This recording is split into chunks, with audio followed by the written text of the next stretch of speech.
রাসূল সাল্লাল্লাহু আলাইহি ওয়াসাল্লাম এটাও শিখাই দিছে। মুত্তাকিদের বৈশিষ্ট্য, তারা রাগকে নিয়ন্ত্রণ করে। আল্লাহ রাসূল শিখাই দিলেন, 4টা পদ্ধতি শিখালেন রাগ কমানোর। কয়টা?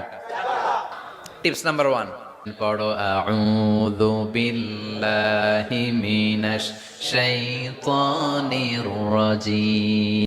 টিপস নাম্বার 2, বিশ্বনবী বললেন ইযা গাদিবা আহাদুকুম ফালইয়াসকুত।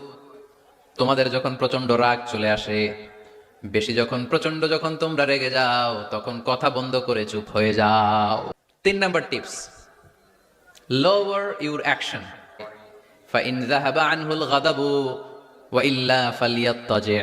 কেউ যদি দাঁড়ানো অবস্থায় রেগে যায়, সে যেন বসে পড়ে। বসে থাকার পরেও যদি তার রাগ কমতে না চায়, সে যেন শুয়ে পড়ে। 4 নাম্বারটা অনেক মজার টিপ। 4 নাম্বার টিপস শোনো, তাই কারো যখন রাগ খুব বেড়ে যায়, সে যেন ঠান্ডা পানি দিয়ে ওযু করে। কিভাবে রাগ